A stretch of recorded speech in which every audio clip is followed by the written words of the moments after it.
లోపే కార్యక్రమాలు నిర్మించాలని ఈ ఎండ తీవ్రత కలిసే వరకు 11 లోపులోనే మనం మందిని విడిచి బయటికి వెళ్ళాలని నేను అనుకుంటున్నాను. ఇంకా మీరు కూడా అలా రిజిస్టర్ అయిపోండి, అలాగే మెంటల్గా ప్రిపేర్ అయిపోండి. టైంకి రావడం, టైంకి వెళ్ళడం. యేసు ప్రభు కూడా ఈ లోపలినప్పుడు ఆయన క్రమాన్ని పాటించేవాడు, టైమింగ్స్ని. ఇంకా చీకటి ఉండగానే వెళ్ళటం, ప్రార్థన చేయడం, వెలుగు రాగానే మళ్ళీ తన పనులు నిమగ్నం అవ్వడం, దేవుడు పని చేయడం, ఇలా తన దినచర్య యేసు ప్రభు వారు బతికినంత కాలం ఆయన దినచర్యలో ఎప్పుడు కూడా ఆయన రాజీ పడలేదు. ఆయన శ్రమ పడుతూ శిలువ మరణం పొందు వరకు ఆయన మన వరకు ఎంతగానో మన జీవితాన్ని సాక్రిఫైస్ చేశాడు ఆయన. అలాంటి గొప్ప దేవుడిని మనము ఆరాధిస్తున్నాము. ఇది నా పాఠాలని మనము పరిశీలన చేసినప్పుడు భక్తకోటికి యాకోబు రాసినటువంటి, మీరు రిఫరెన్స్ బైబిల్లో పెద్ద బైబిల్ ఏమనుకుంటే భక్తకోటికి యాకోబు రాసిన పత్రిక రాయబడి ఉంటుంది. పెద్ద బైబిల్ రిఫరెన్స్ బైబిల్ ఉన్నవాళ్ళ దగ్గర అవి ఆ మాటలు ఉంటాయి. ఇందులో 5 అధ్యాయాలు 108 వచనాలు ఇందులో ఉన్నాయి. ఇది క్రీస్తు శకము 45వ సంవత్సరంలో. ఏ శకం? యేసు ప్రభు వారు ఏ శకం సిలువ పడ్డాడు? యేసు ప్రభు వారు చనిపోయి సమాధి చేయబడి తిరిగి లేచి పరలోకానికి వెళ్ళి ఎన్ని సంవత్సరాలు అయింది?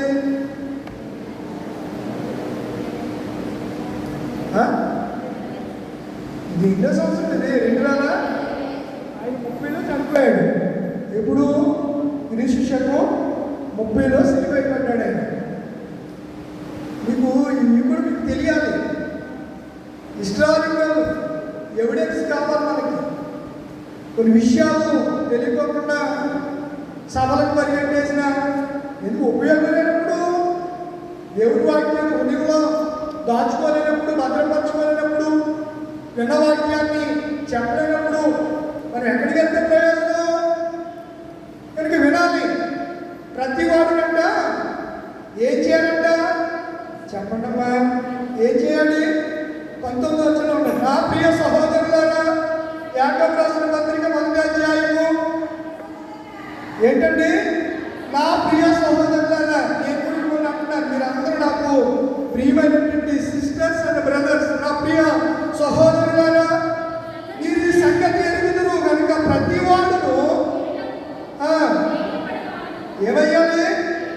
వినుటకు వేగినడు వాడు. మాట్లాడడానికి కొంతమంది వినటానికి ఇష్టపడరు, మాట్లాడడానికి ఇష్టపడతారు, గలగలా మాట్లాడుతూ ఉంటారు. పరిశుద్ధ గ్రంథం చెప్తుంది ప్రతి వాడు వినుటకు ఏం చేయాలంట? నేను చెప్పడం బైబిల్ చెప్తుంది. చెప్పిన ఆయన స్వయాన యేసు క్రీస్తు యొక్క సహోదరుడు, జబదయి కుమారుడు యాహోను యాకోబు కాదు.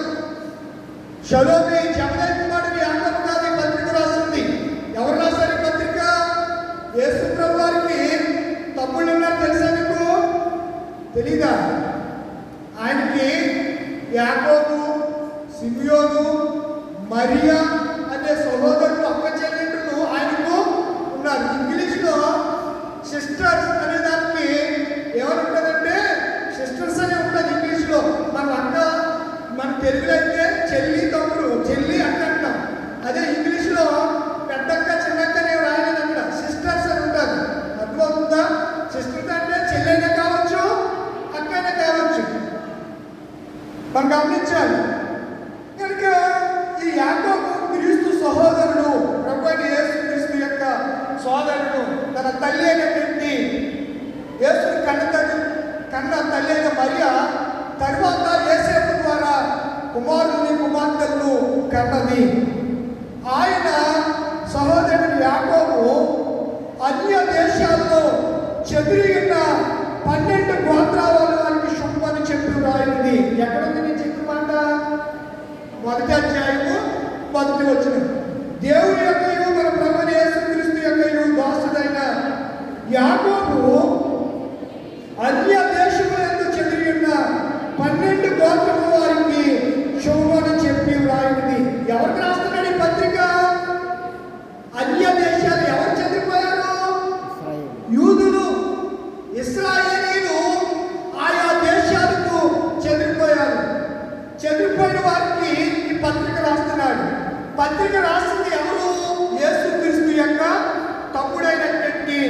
యాకోబు రాసినటువంటి పత్రిక.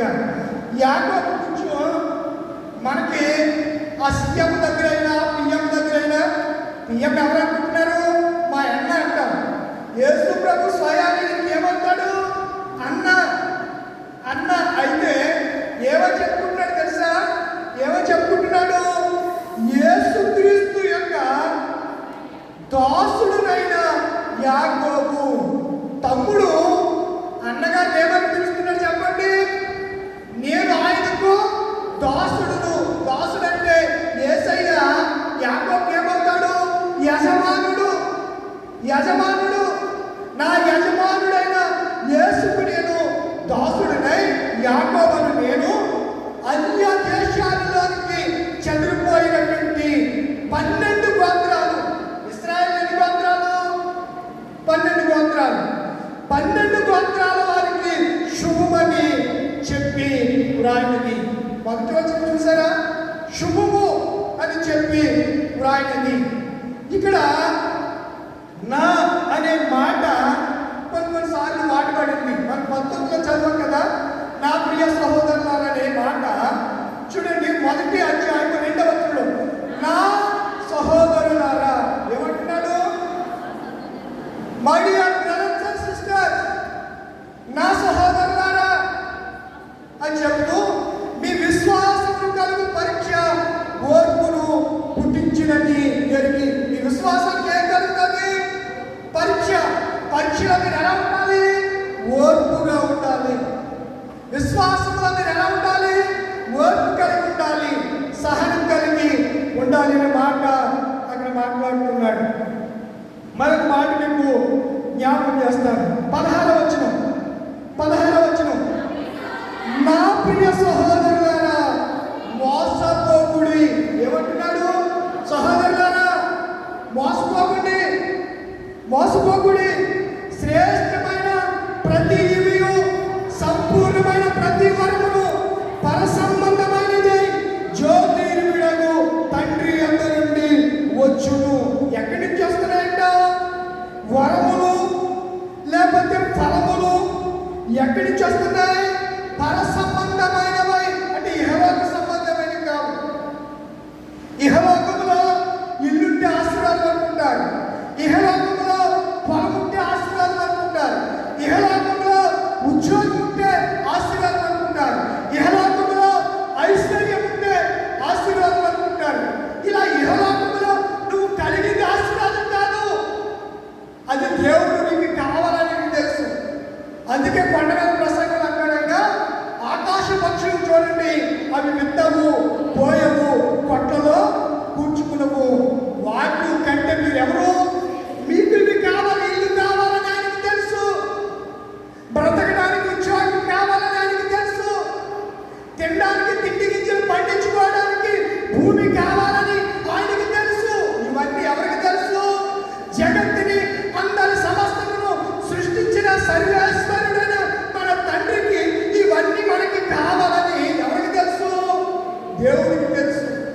తెలిసే ముందుగా ఏదైనా తోటేసి, ఏదైనా తోటలో ఆది మానవులకు ఆహారానికి కావలసిన అన్ని వృక్షాలు అందులో వేసి, మంచి చెడ్డ తెలివించే వృక్షాన్ని కూడా అన్ని ముందే కలిగి చేశాడు. సముద్రాన్ని, చేపల్ని, వృక్షాన్ని, పండ్లను, కూర మొక్కలను ప్రతిదీ దేవుడు ఆదామవ్వలు చేసిన తర్వాత కలిగి చేశాడా? కలిగి చేయకముందు ముందు చేశాడా? ఆదామవ్వలు చేయకముందే ఇవన్నీ చేశాడు. అందుకే అంటున్నాడు, ఇవన్నీ ఎవరికి కావాలంట? మనకి కావాలని ఎవరికి తెలుసు? పరమందున్న దేవునికి తెలుసు. కనుక ఇహలోక సంబంధమైనటువంటి ఆశీర్వాదాల గురించి విచారపడకండి. వాటికి ఏదో ఉంది, నాకు లేదని మీరు బాధపడకండి. మీరు పరసంబంధమైనటువంటి ఈవులను అనుగ్రహించే దేవుడి కొరకు మీరు ఎదురు చూడండి. పరసంబంధమైనది అన్ని చెప్పడానికి సమయం కాదు, ఒక విషయాన్ని చెప్తారు. పరసంబంధమైనది పరిశుద్ధాత్మ. ఆత్మ నడుపు సత్యములోనికి పూడే, ఆత్మ నడుపు. ఆత్మ చాలండి.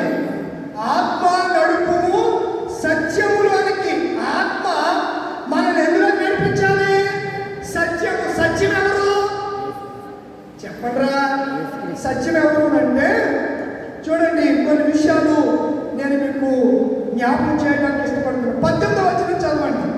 18వ వచనం, ఆయన తాను సృష్టించిన వాటిలో మనము అంటే ఎవరు? మనమంటే ఎవరు? మనమే. మనమంటే ఎవరు? ఇది పత్రిక ఎవరు రాస్తుంది? మీకు వాక్యాన్ని అర్థం అవ్వాలంటే ముందు నేపథ్యం తెలియాలి. యాకోబు ఆయన ఎవరు? ఆయన ఎందుకు రాస్తాడు? సందర్భం ఏంటి?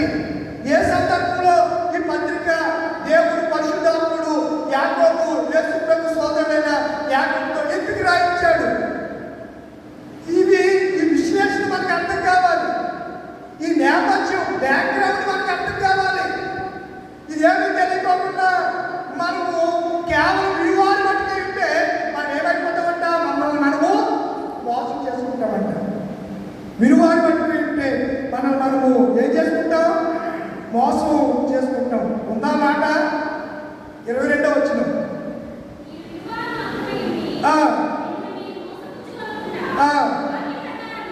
ఏమై ఉండాలంట? వినువారిపై ఉండి విన్నదాని ప్రకారం అనగా వాక్య ప్రకారము ప్రవర్తించు వారునే ఉండండి. ఇప్పుడు 18వ వచనం అంటాడు, ఆయన తాను సృష్టించిన వాటిలో మనము ప్రథమ ఫలముగా ఉన్నట్లు సత్యవాక్యం వల్ల మనల్ని తన సంకల్ప ప్రకారము దేంతో కన్నాడు మనల్ని? చెప్పండి. సత్యవాక్యము చేత. సత్యం అనగా వాక్యము, వాక్యం అనగా మాట, మాటే వాక్యమైంది. ఆ వాక్యమే యేసై ఉన్నాడు అంటానికి అర్థము దాని మూలం ఏంటంటే ఆదియందు వాక్యము ఉంటుంది, వాక్యము అని చెప్పి ఆయన అంటాడు. యోహాను రాసిన సువార్త 1వ అధ్యాయంలో చాలా పర్యాలు మీరు విన్నారు. సందర్భంలో మరొకసారి జ్ఞాపకం చేసుకుందాం. చూడండి, ఆదియందు వాక్యం ఉండెను, వాక్యము దేవుడి యొక్క ఉండేది, వాక్యమే దేవుడే ఉండెను అని చెప్పి కిందకు వచ్చేయండి. మీరు కిందకు వచ్చేస్తే ఆ వాక్యము 14వ వచనం, శరీరధారి అయి కృపా సత్య సంపూర్ణముగా మన మధ్య నివసించను, తండ్రి వల్ల కలిగిన అద్వితీయ కుమారుని వలె మనము ఆయన మహిమను. ఆ వాక్యము, ఆ మాటే శరీరం ఎవరు ధరించుకున్నారు? వాక్యము శరీరం దాల్చుకుంది. శరీరం ఎవరు ధరించుకున్నారు? యేసుక్రీస్తు. ఎంత పాటించాను కూడా, యేసుక్రీస్తు అన్న పేరున రక్షకుడు వెలసిన.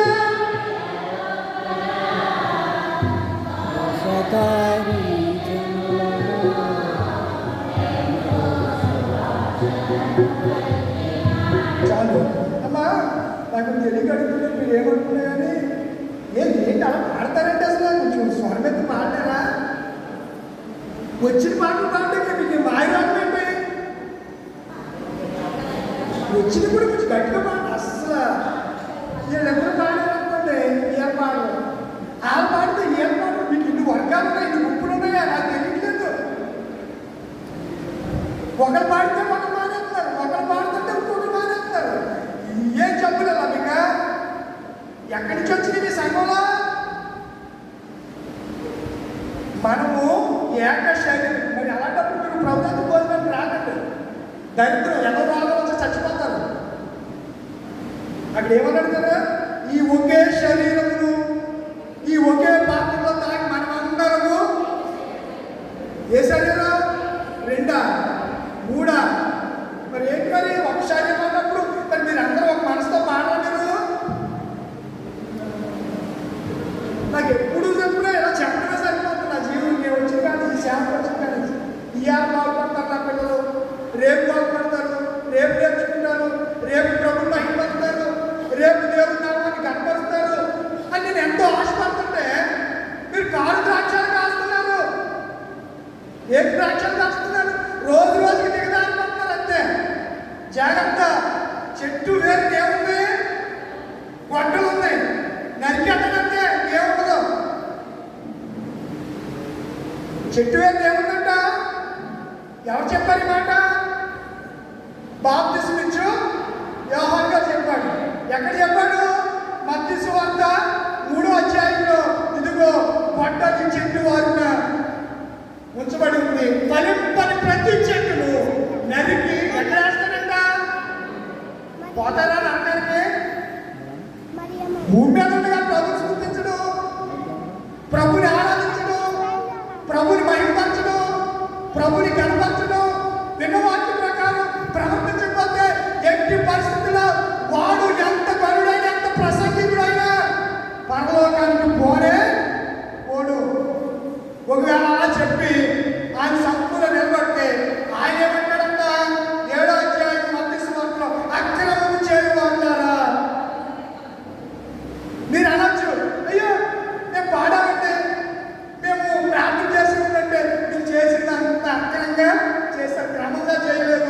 ఇష్ట ప్రకారం చేయలేదు, నా చిత్త ప్రకారం చేయలేదు, నా సంకల్ప ప్రకారం చేయలేదు కనుక నా ఎంత నుంచి మీరు ఎక్కడికి పండి తొలగిపోండి. ఇప్పుడు దేవుడు నేను చాలాసార్లు చెప్తాను, దేవుడు ఏమై ఉన్నాడు? దహించు అగ్ని అయి ఉన్నాడు. అంటే అగ్ని దేవుడు కాదు, అగ్ని దేవుడు కాదు, దేవుడు అగ్ని అయి ఉన్నాడు అని చెప్పి అగ్నిని పూజించమని కాదు. ఒకవేళ తగలబడిపోతా ఉంటే చూస్తా ఉండగా ఏమైపోతుంది? అగ్ని అందరినీ తగలబెట్టారు. ఓ అమ్మ అగ్ని వంటి 4 గంటలు మాట్లాడింది అనుకోండి, ఆ మూల మాట్లాడతా ఈ కుటుంబాలకి అని మా ఇంట్లో ఎలా అన్నాడంట, మమ్మల్ని ఎలా అన్నాడంట, ఆ ఎందుకు అన్నదని ఇంటికి వచ్చాక మొగుడికి నువ్వే ఆడిపోవా, మేము గాజులు దొరికించుకున్నావా, అది అన్ని మాట్లాడితే అది ఇంటి మీదకి వచ్చేస్తే నువ్వేం చేస్తావని వీడికి ఇచ్చేస్తే వీడు అప్పుడు హాకాలో ప్రభుత్వం చూసుకుంటే వీడికి ఎక్కడే అవసరం వస్తుంది. ఎందుకు తల్లిదండ్రులకి ఆ సంసారం అలాగే చేశాడు. ఏమైపోయాక ఆత్మ వెళ్ళిపోయాక ఇలా చిక్కుకున్నాడు. చిక్కుకుంటే ఏముంది? బలమంతా వెళ్ళిపోయింది. అప్పుడు ఏం చేయాలి? ఫిలిస్తీన్లు వచ్చి బంధించి ముందే తోడేయారు, చెప్పరండిలా కళ్ళు తోడేయారు. కళ్ళు తోడేసి దాగోను దేవ గుడిలో తీసుకెళ్ళి ఆ 2 స్తంభాల మధ్యన కట్టేసి గాలికి పిండి రుబ్బేవాడిగా చేసేసారు. వాడు రుబ్బడం ఇక్కడ గాలి వేసుకుని పండుగ పేరు చెప్పి గాలి వేసుకుని, గాలి అంటే అందరికి ఇష్టమే కదా, మిరపొద్దు గాలి ఇష్టం ఉండదా? గాలి కూడా టిఫిన్ సెంటర్లో రేట్ ఎక్కువ. బజ్జీలు ఇడ్లీలు కంటే గాలి ఎక్కువ, ఒక 5 రూపాయలు రేట్ ఎక్కువైన పడుతూ ఉంటారు. ఎందుకు ఈ విషయాలు చెప్తున్నారంటే మనం ఏది చేసినా దేవుడి కొరకు ఉన్నతంగా చేయాలి, గొప్పగా చేయాలి. ఇదేదో అలాటప్పుగా కొంతకాలం భక్తి చేసి తర్వాత విడిచిపెట్టేసేది కాదు, నిరంతరము కొనసాగించేది. కనుక సత్యవాక్యం చేత మనం కొన్నాడంటే ఆ వాక్యం ఎవరంటే యేసే శరీరాన్ని ధరించుకుని 33.5 సంవత్సరాలు ఈ లోకంలో ఆయన సంచారం చేశాడు. చేసి ఆయన తన పనిని ముగించుకుని వెళ్ళిపోయాడు. మనకి పనిని అప్పగించాడు. ఆ పని వాక్య ప్రకారం మనం చేయాలి. ఎలా చేయాలి? మనం వాక్య ప్రకారము చేయాలి. మరలా యాకోబు రాసినటువంటి పత్రికలోనికి మనం వచ్చేస్తే ఆయన తాను సృష్టించిన వాటిలో 18వ వచనం మనం ప్రథమ పదగా ఉన్నట్లు సత్యవాక్యం వలన, దేనివల్ల? సత్యవాక్యం మనల్ని తన సంకల్ప ప్రకారము కనెను కొనెను మనల్ని కన్నాడు. దేని ద్వారా కన్నాడు? రెండులా వాక్యం ద్వారా. యేసు ఏమై ఉన్నాడు చెప్పండి? వాక్యమై ఉన్నాడు. ఇప్పుడు మనం మారు మనసు పొందాలి అంటే, బాప్తీసానికి సిద్ధపడాలంటే ముందు ఏం వినాలి? వాక్యం వినాలి. ఏ వాక్యం అది? సత్యవాక్యం. అది గమనించండి. ఏం వినాలి మనం? వాక్య ప్రకారము మనం మళ్ళా తిరిగి జన్మించాలంటే ముందు ఏం వినాలి? వాక్యం వినాలి. ఏ వాక్యం అది? సత్యవాక్యం ఉందా? ఉంది. కనుకనే సత్యవాక్యాన్ని మనం వినాలి. ఇదే యోహాను గారు చూడండి, యోహాను గారు తన సువార్తలో 3వ అధ్యాయము యోహాను రాసిన సువార్త 3వ అధ్యాయము 4వ వచనం నుంచి, ముసలి అందుకు నికోదేము, ముసలివాడినైన మనుషుడు ఎలా జన్మింపగలడు? 2వ వారు తల్లి గర్భమందు ప్రవేశించి జన్మింపగలరా అని ఆయనను అడిగాడు. ఆయన సత్యవాక్యం ద్వారా మనల్ని కన్నాడు. మన సత్యవాక్యం ద్వారా మనల్ని కనబడినటువంటి వారము. ఒకసారి తల్లి గర్భంలో నుంచి భూమి మీదకి వచ్చిన తరువాత మనం పాపము గురించి మనము పశ్చాత్తాపపడి నీతి నిమిత్తము ఒప్పించబడి పరిశుద్ధాత్మ పూర్ణులమై మనం ఏం చేయాలి? సంపూర్ణులుగా సాగిపోవాలంటే వాక్యం చేత తిరిగి జన్మించాలి. ఈ పాస్టర్ గారికి, నికోదేము పాస్టర్ గారికి, రెవరెండ్ గారికి అన్నీ తెలుసు, కానీ ఏం తెలియదంట? నూతన జన్మ గురించి తెలీదు.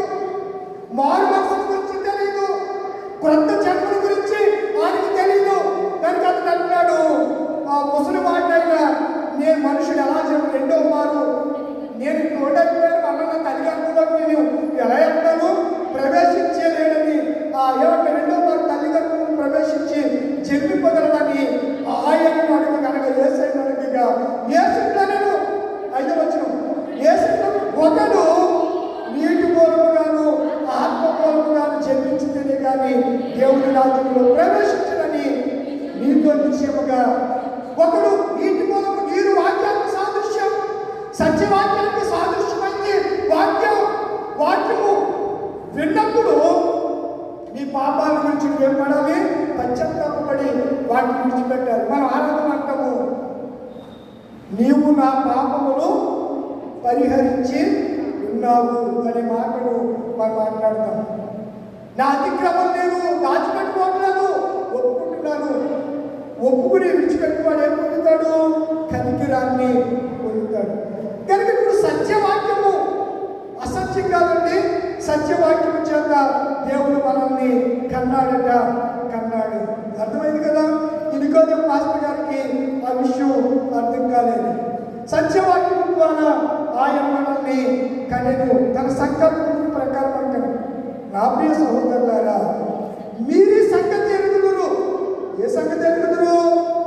ఇది అందరికీ తెలుసు. మాట్లాడకూడదు, ఆతురపడి త్వరపడి మాట్లాడకూడదని సంగతి అంట. ఆయన అంట, నేనంట, మీరీ సంగతి ఎరుగుదురు. ఏ సంగతి ఎరుగుదురు? ప్రతి మనుషులు మాట్లాడడానికి నిదానించాలనే సంగతి ఎరుగుదురు. కానీ మనం ఏం చేస్తాం? అసలు అది మన జ్ఞాపకానికే రాదు, మన ఆత్మలోనికే రాదు. అసలు ఆ మాట మన జ్ఞాపకంలోనే ఉండదు. ఎవరన్నా చిన్న మాట్లాడితే ఏం చేస్తారు? విపరీతమైన కోపం. అందుకే అక్కడ అంటాడు, ప్రతి మనుషుడు వినుటకు వేగపడి మాట్లాడేవాడుకు నిదానం, కోపించుటకు నిదానం. మీరు ఎప్పుడైనా సరే చూడండి, లారీని వెనకాల ఒక కొటేషన్ రాసుకుంటారు. చెప్పండి, ఏమనుకుంటుంది? నిదానమే ప్రధానం. ఆ సంగతి అదిగా అయ్యో, నిదానమే ప్రధానం. నరగోళకో నమస్కారం, నన్ను చూసి ఏడవకు, నా దగ్గరికి వచ్చి నన్ను ముద్దెట్టుకో. ఇలాంటి కొటేషన్ లారీ వెనకాల, కారు వెనకాల ఉంటాయి. మీరు చూడండి, ఎప్పుడైనా చూడలేదు? ఎప్పుడు మీరు పైసలు కింద చూడలేము, ఆ పక్కకి ఈ పక్కకి చూడలేము. అసలు నిదానం. ఆ రోడ్డు అంటేనే ఏం చూడరు మీరు, ఎంత బుద్ధిమంతులు. అలాగే యేసు మార్గంలో నడవండి. పరసంబంధుల ఈవులతో, దీవెనలతో, ఆశీర్వాదాలతో దేవుడు మిమ్మల్ని ఏం చేస్తాడు? దీవిస్తాడు. యేసు మార్గంలో నడవండి. అనగా 3 విషయాలు. ఒకటి, ఈ సంగతి మీకు తెలుసు. మాట్లాడడానికి ఏం చేయాలి? నిదానించాలి. వినడానికి వేగిపడాలి. కోపించడానికి నిదానించువాడే ఉండాలి అనే మాటలు చెప్తుంటాడు. కనుక 21వ వచనంలో అంటాడు, అందుచేత సమస్త కల్మషమును, ఏంటండి? సమస్త కల్మషమును, విర్రవీగుచున్నటువంటి దుష్టత్వం అంట. ఏంటండి? దుష్టత్వం. సమస్త కల్మషము, విర్రవీగుతున్న దుష్టత్వమును మాని లోపల నాటబడిన, ఏంటండి మన లోపల ఏముంది? శరీరం కేవలం నిష్ప్రయోజనం. ఇది ఎందుకు పనికిరాదు. చచ్చిపోతే కాల్చడానికి, కట్టడానికి తప్ప ఏమి దేనికి పనికిరాదు. ఆల్బర్ట్ ఐన్స్టీన్ అని తెలిసి మీకు? ఆల్బర్ట్ ఐన్స్టీన్ ఆయన మెదడు ఎప్పుడు కూడా లండన్ మ్యూజియంలో భద్రంగా భద్రపరిచారు. ఎందుకు చెప్పాలి? ఎందుకు భద్రపరిచారు? ఐన్స్టీన్ ఈ మెదడుని ఇప్పటికి కూడా లండన్ మ్యూజియంలో చాలా భద్రంగా దాచారు. ఇప్పటికీ దాని మీద ప్రయోగం చేస్తున్నారు. ప్రపంచంలో అత్యంత యూదుడైన తెలియగలిగినటువంటి వ్యక్తి ఆల్బర్ట్ ఐన్స్టీన్. ఆయన్ని ఇజ్రాయెల్ దేశానికి మొదటి ప్రధానమంత్రి చేయమంటే, నాకు ప్రధానమంత్రి పదవద్దు, నేను ఈ కనుగొంటున్న మొట్టమొదటి బాంబులు కనుక్కున్నవాడు ఆయనే. యూదులే ఈ యొక్క బాంబుని, అణుబాంబుని, హైడ్రోజన్ బాంబులు కనుక్కున్న వాళ్ళు ఎవరంటే యూదులే. అంత తెలుగుగా వాళ్ళు. అందుకే విషయం చెప్తున్నాను. ఇక్కడ అంటున్నాడు కదా, అందుచేత సమస్తము కల్మషాన్ని, విర్రవీగుచున్న దుష్టత్వమును మాని. కామం అక్కడ ఉందా? కామంగా బైబిల్లో చూడాలి. మాని లోపల నాటబడిన మీ ఆత్మలను రక్షించుటకు శక్తి గల సత్యవాక్యమును, అనగా శక్తి గల వాక్యమును సాత్వికముతో ఎలా అంగీకరించాలి? సాత్వికం. కొంతమందికి దుర్గు స్వభావం, కొంతమందికి అన్ని నాకే తెలుసనే మనసు. ఏమి తెలియదు. తెలియకుండా కొంతమంది తెలిసినట్టుగా నటిస్తూ ఉంటారు, యాక్ట్ చేస్తూ ఉంటారు. అవే నేను బాగానే చాకచక్యంగా నా తెలివితేటల ద్వారా అక్కడి నుంచి తప్పించుకున్నాను అని అనుకుంటూ ఉంటారు కొంతమంది. ఇది పద్ధతి సరైన పండా కాదు, సరైన విధానం కాదు. లోపల నాటబడిన శక్తి కలిగినటువంటి వాక్యాన్ని మనం ఎలా అంగీకరించాలి? సాత్వికమైనటువంటి మనసు, దీనత్వం కలిగి వాక్యాన్ని మనం అంగీకరించాలి. ఏ వాక్యం అనగా సత్యవాక్యము అనే విషయాన్ని నేను మీకు జ్ఞాపకం చేస్తున్నాను. చూడండి, పరిశుద్ధ గ్రంథములో ఒక మాట మీకు జ్ఞాపకం చేస్తాను. 22వ వచనంలో అదే, మీరు వినువారు మాత్రమే ఉండి మిమ్మల్ని మీరు ఎందుకు మోసం చేసుకుంటామంటే 49వ అధ్యాయం ఇర్మియా గ్రంథము 49:16 వచనం. 49:16 వచనం. ఇర్మియా 49:16. టైం అవుతుంది, త్వరగా అని చెప్తారే. నీవు భీకరకరుడవు, కొండ సందులలో నివసించువాడా, పర్వత శిఖరమును స్వాధీనపరుచుకునివాడా, నీ హృదయ గర్వము నిన్ను మోసపుచ్చెను. ఏం చేసిందంట? నన్ను ఎందుకు మోసపోతున్నామంటే, చదువు మాట, ఎందుకు మోసం చేస్తున్నావు అక్కడ రాశాడైనా. నీ హృదయ గర్వము నిన్ను మోసపుచ్చెను.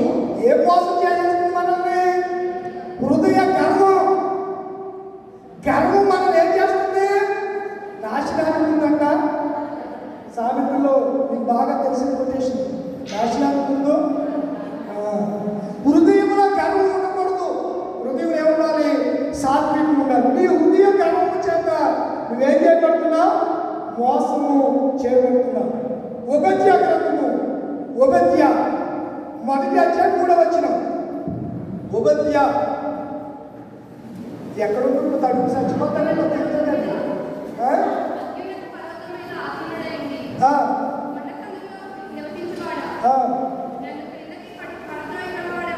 నన్ను నాకు డబ్బు ఉంది, ఇల్లు ఉన్నాయి, అన్ని ఉన్నాయి అని అనుకుంటూ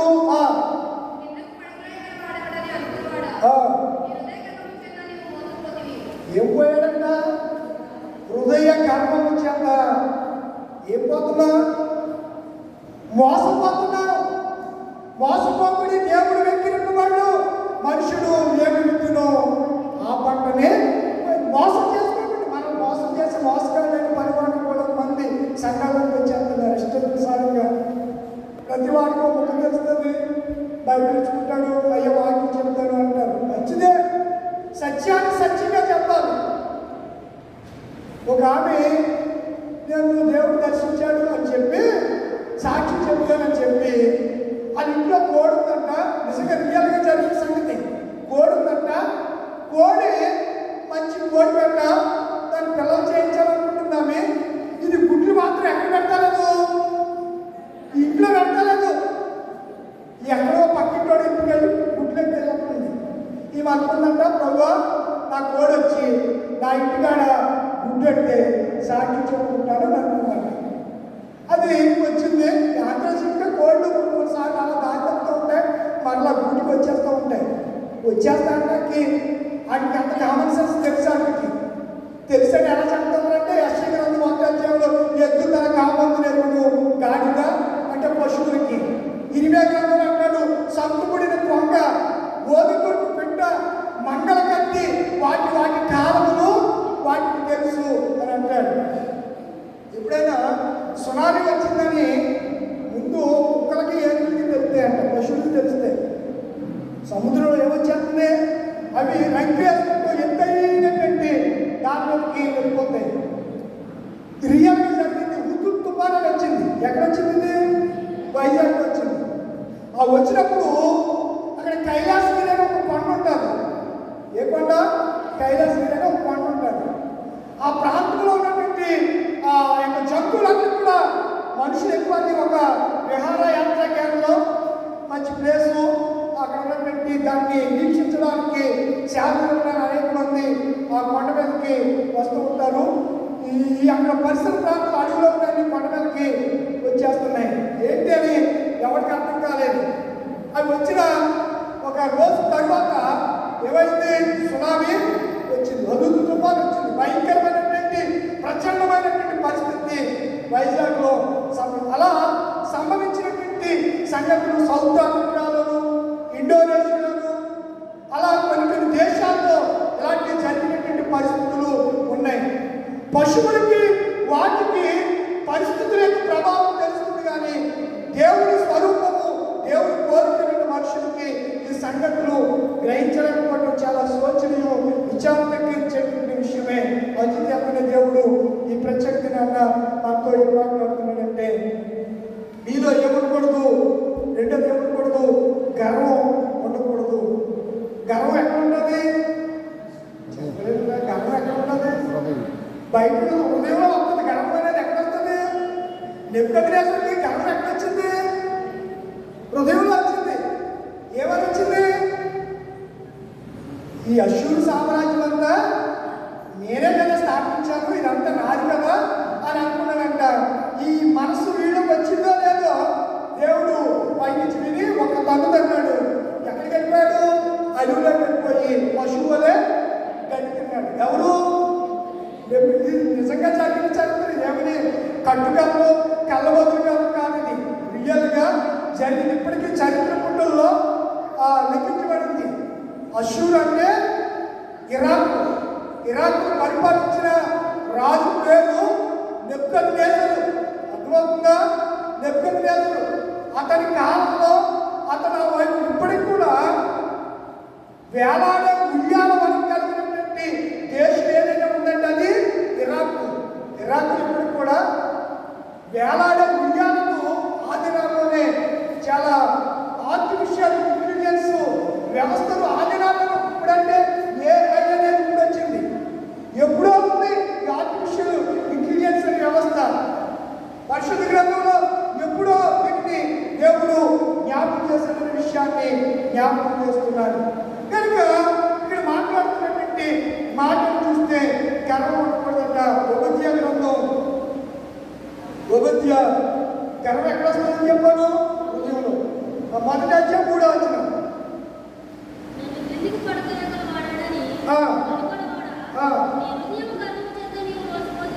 నీ హృదయ గర్వము చేతనే నీవు. ఎవడో మోసం చేయాలనుకుంటాడో ముందు వాడు మోసపోతాడు. ఇది ఖచ్చితంగా రాసి పెట్టుకోండి. యథార్థం. పక్కవాడి మోసం చేయాలనుకున్నాడు ముందు ఈడే ఇంకొక చేతిలో మోసపోతాడు. కనుక పరిశుద్ధ గ్రంథం అంటుంది ఓబద్యా. ఏ గ్రంథం అది? ఓబద్యా. ఎన్ని అధ్యాయులు అందులో? ఒక అధ్యాయమే కదా, ఒకే అధ్యాయం. ఆ అధ్యాయము 3వ వచనంలో నీ హృదయ గర్వము చేత నువ్వేం చేయకుండా మోసపోయావు. దేవుడు ఈవుని ఇస్తున్నాడండి. ఈవుని బట్టి అతిశయపడకండి. ఇచ్చిన దేవుడిని స్తుతించారు.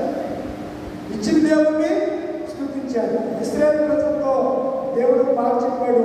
ఇప్పుడు వచ్చేసాము ద్వితీయోపదేశకాండంలో దేవుడు చెప్పినటువంటి ఒక అద్భుతమైనటువంటి మాటను మీకు జ్ఞాపకం పెడతాను. ద్వితీయోపదేశకాండంలో 9వ అధ్యాయం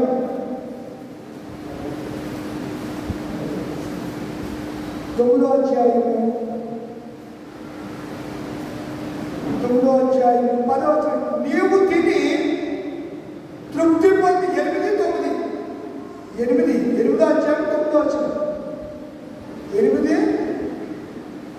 చదువుతున్నారా? 10వ వచనం చదువులే. నీవు తిని నీ దేవుడు నీకు ఇచ్చిన మంచి దేశం బట్టి, అంతేగాని గర్వించకూడదంట. దేవుడు ఇచ్చిన దాన్ని బట్టి ఏం చేయాలి? స్తుతించాలి. ఇశ్రాయేలు ప్రజలకు చెప్పాడు, మనతో చెప్తున్నాడు ఇది నాన్న. నీవు తిని తృప్తి పొంది నీ దేవుడు నీకు ఇచ్చిన మంచి దేశం బట్టి నువ్వేం చేయాలి? స్తుతించాలి.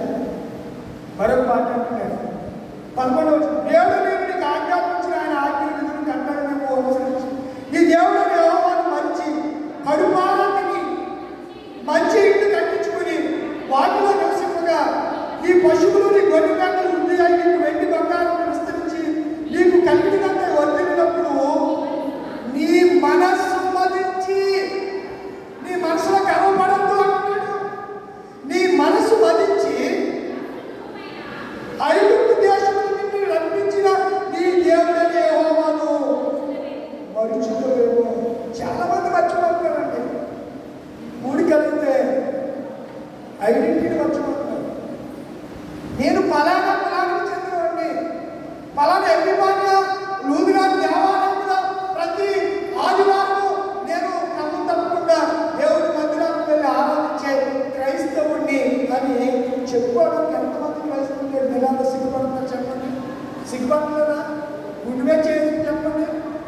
ఈ ఐడెంటిటీ చెప్పుకోవడానికి ఎవరైనా ఇష్టపడతారు ఈ రోజుల్లో? చెప్పండి. ఇలా చెయ్యకపోతే ఒక ఎక్కలేదు, ఆ ధైర్యం లేదు. నేను బైబిల్ ఆర్డర్ చేశాను. బైబిల్ హెబ్రోన్లో మా ఫ్రెండ్ కొడుకు అక్కడ ఇంజనీరింగ్ పని చేస్తున్నాడు. ఎప్పటి నుంచో Bible Korean paper Bible, Korean print Bible కావాలని ఇప్పటి నుంచో ప్రయత్నం చేస్తున్నాడు. దేవాలయమే దొరకలేదు. ఎప్పుడో ఒక బైబిల్ దొరికింది పోయిన సంవత్సరం, ఇంకా బైబిల్ కావాలి అని బైబిల్ వాడికి ఫోన్పే కొట్టి వాడికి కొన్నాడు. బైబిల్ కొన్నాడు 2300 బైబిల్ కొన్నాక దాన్ని దాని పార్సల్ ఆర్టీసీ పార్సల్కి దాన్ని పంపించేసాను. బాబా మీరు తీసుకోండి అన్నాడు. ఆ బైబిల్ అందులో మెటీరియల్ ఏంటంటే పైన రాయాలి కదా, మనకు పంపించే పార్సల్ మెటీరియల్ పైన రాయాలి. అదేంటి సాహిత్యాలా లేకపోతే ఏంటి మెటీరియల్, అదేంటో చెప్పాలి. బైబిల్ చెప్పగానే బైబిల్ తీసుకుంటాను. నాకు కాలేజీలో ఎగ్జామ్ నేను వెళ్ళలేదు. దానికి ఓటీపీ పంపించాడు. నా ఫోన్కి ఓటీపీ పంపించి నేను కాలేజీలో ఉన్నాను, మా చిన్నబ్బాయిని పంపించాడు. వాడు వెళితే 33 ఆరాలు తీసానంట. మీ బైబిల్ ఎందుకు, ఏం చేస్తారు, ఇది ఎంత కొన్నారు అన్నాడు ఎందుకు, వాడికి పార్సిల్ పెట్టాం. వాడికి అదే ఆర్ఎస్ఎస్ అనుకున్నాడు. ఇవన్నీ అడిగి వీళ్ళు ఫోటో తీసుకుని ఓటీపీ చెప్పమని మళ్ళా నా ఫోన్ వచ్చి నాకు ఫోన్ చెప్తే ఓటీపీ నాకు వస్తే ఆ ఓటీపీ వచ్చిన ఓటీపీ అడిగి చెప్తే రాసుకుని మా అడ్రస్ అంతా రాసుకుని మమ్మల్ని ఏం చేస్తాడు ఇలాంటి వాడు అందరికీ చనిపోతే అసలు బైబిల్ పట్టుకుని సమాజంలో తిరగలేము.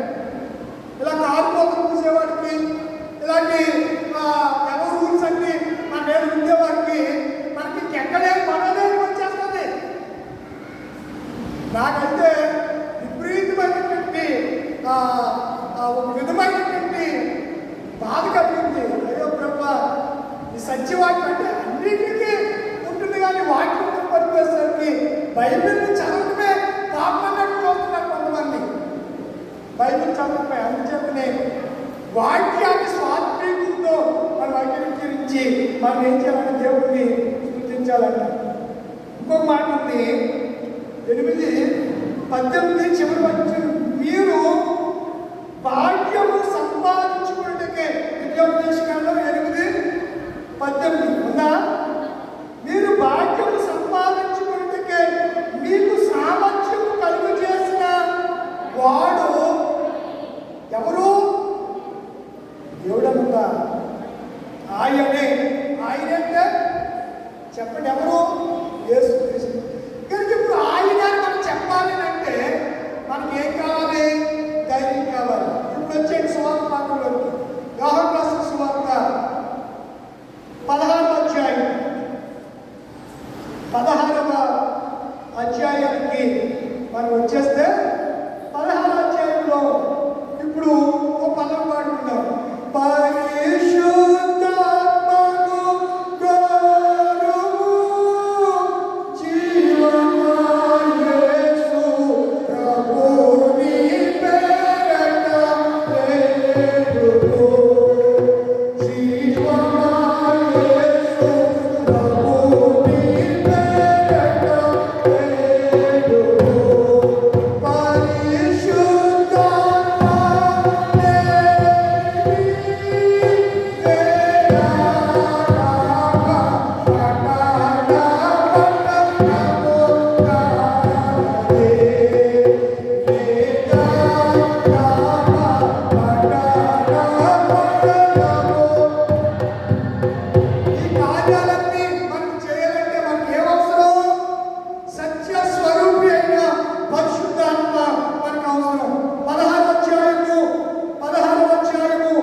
సత్యము చెప్పుచున్నాను, నేను వెళ్ళిపోవడం వలన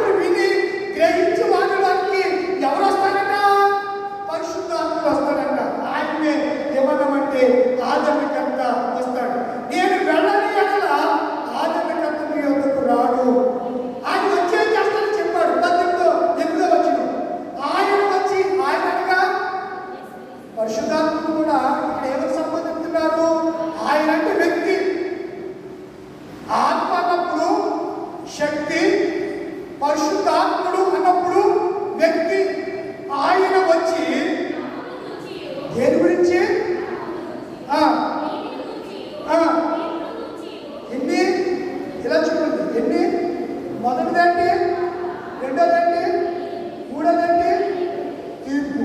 వీటి గురించి మనం ఏం చేస్తామంట? ఒప్పింపజేసి ఆ, ఆ, ఆ, ఆ, మీరికి నన్ను చూడను కనుక నీతిని గురించి ఆ, ఆ, ఆ, ఒప్పుకొని చేయలేదు. ఎవరిలోనికైతే పరిశుద్ధాత్ముడు వస్తాడో, నివాసం చేస్తాడో, వాళ్ళు నీతిని గురించి ఏం కట్టుకుంటారు చెప్పండి? ఇష్టం చెప్తుందిరా, నీతి నిమిత్తము ఆకలి కూర్చేయండి. పరిశుద్ధాత్ముడు వస్తేనే ఈ నీతి గురించి ఆకలి ఉంటాయి. ఇది హృదయంలో లేనప్పుడు పరిశుద్ధాత్ముడు మనలో నివాసం చేస్తున్నప్పుడు వాక్యం వెళ్ళే కుదురుగా కూర్చోలే. ఇవేవి కూడా మనలో ఉండవు. కనుక పరిశుద్ధాత్మ మనలోకి వస్తే నెంబర్ 1 ముగిస్తున్నాను, నీతిని గురించి, రెండవది పాపం గురించి, మూడవది తీర్పు. ఒక్కొక్క దాని గురించి చెప్పాలంటే ఒక రోజు పడుతుంది. నాకు పాపం గురించి ఒప్పుకు చేస్తాడు. నీకెవరు? యేసయ్యే. మనం పాడతాం కదా, 5 ఏం పాడతాం? నీతి కదా, నీతి అంటే ఆయనే. లోకాన్ని ఆయన ఏం చేస్తాడు? తీర్పు. తీర్పు తీర్చేవాడు ఎవరు మనకి?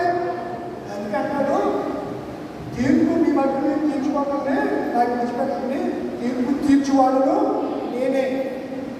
తీర్పు. ఈరోజు లోకంలో తీర్పులు వస్తున్నాయి. మొన్న ఒక తీర్పు వచ్చింది, హైకోర్టులో ఒక తీర్పు వచ్చింది. ఏంటో తీర్పు చెప్పండి, చదువుకున్న వాళ్ళు చెప్పాలి. మీకే అవసరం, చదువుకున్న వాళ్ళు చెప్పాలి. రీసెంట్గా తీర్పు వచ్చింది హైకోర్టు, సంచలనాత్మకమైన తీర్పు. మనకి చెండు నుంచి తీర్పు వచ్చింది. క్రైస్తవులకు ఎవడైతే చర్చిలోకి బయటకు పట్టుకుని వెళ్తున్నాడో వాడికి ఎస్సీ హోదా వర్తించదో, వాడు క్రైస్తవుడు, ఉన్నత కులానికి చెందినవాడు, వాడికి ఎస్సీ రిజర్వేషన్ ద్వారా ఏ రాయితీలు వర్తించమని అత్యున్నత న్యాయస్థానం ఆంధ్ర రాష్ట్రంలో అమరావతిలో ఉన్నటువంటి హైకోర్టు చెప్పింది. సుప్రీంకోర్టు కూడా అదే చెప్పింది. అర్థమవుతుందా? కనుక మనం చాలా జాగ్రత్తగా ఉండాలి. క్రైస్తవులు చెప్పుకోవడానికి బాధపడకండి, భయపడకండి. మనం ఏమీ చేయలేదు. ఇలా ధైర్యం కావాలంటే మనలో ఎవరు ఉండాలి? పరిశుద్ధాత్ముడు ఉండాలి. పరిశుద్ధాత్మను పొందినప్పుడే సర్వసత్యములోనికి నడిపించగలుగుతారు.